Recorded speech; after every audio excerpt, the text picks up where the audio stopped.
Steve Bickerton, Senior Managing Director at Prostar Capital. So it's really important to firstly look at what is renewable energy. So and what is energy transition. And what we're looking to do is transition from carbon heavy, if I can put it that way, sources of energy that drive our economy and has done for the last 100+ years. So, coal, fuel oil, and sort of, less environmentally friendly fuel sources, and transition through to some of the more modern, as everybody calls them, renewable sources. Could be solar and wind and other things. Now, it's important to remember that energy demand globally is still continuing to grow.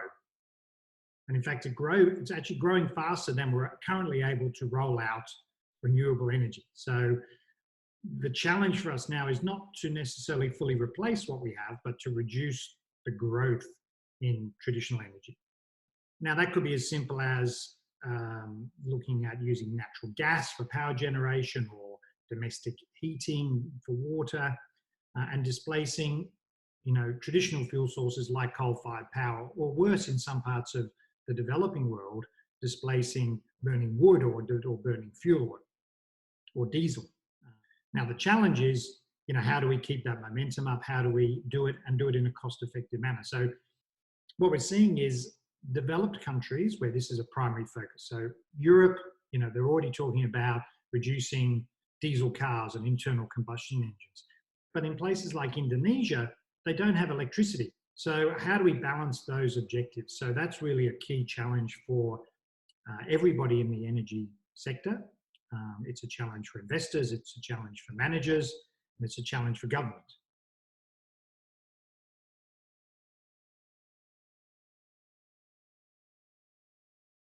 So first of all, just to be clear, even in the next 20 or 30 years, we don't expect that, renewables, or in terms of energy, will be a major displacer of traditional.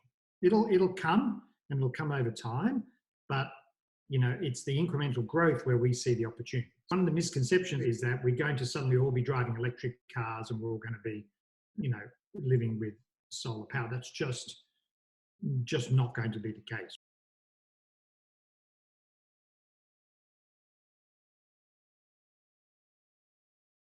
I think, the transition that we're seeing at the moment is being driven by, obviously, government policy. It's being driven by, ESG requirements, and it's being driven by investor requirements. But what we have there is, using and continuing to get government support to build out a natural gas network, because that will displace more carbon-based, fuel sources. So using natural gas to displace coal, or using natural gas to displace fuel oil or other things. Now, we then take it to the next step, which is, well, how do we use the existing infrastructure, which is very valuable and very useful, to continue that transition? So maybe what we do is we look at working with building owners, our customers, to say, well, look, instead of putting the natural gas into a furnace and burning it to create steam, let's look at a fuel cell. Much more, zero emissions, much more energy efficient, and therefore you can produce electricity and heat. So all of a sudden you're displacing that downstream or upstream electrical generation, which may be coming from coal-fired.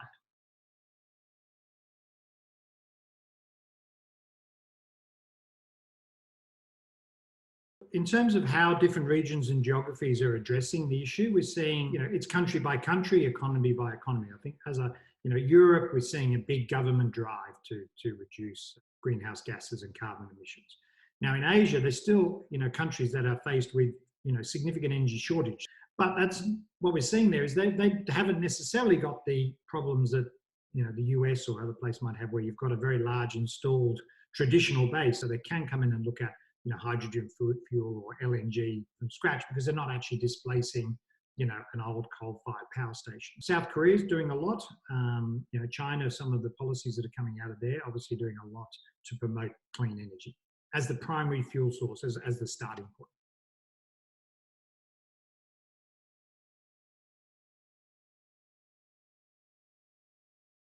So what can we do to help this transition? I think is very important. Obviously, pressure from investors is what we're seeing at the moment.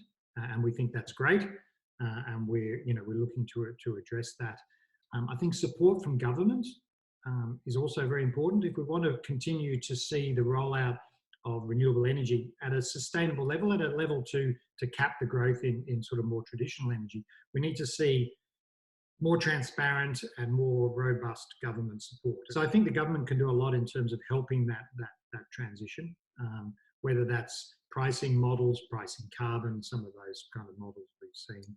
And we can all do our bit, right? We can all do our bit to ensure that, I look at my children, they're aware of these issues, right? And they're aware of what they need to do around the environment. So it's really from everywhere, from government through to the investors, through to the people, to the industries, and then the consumers.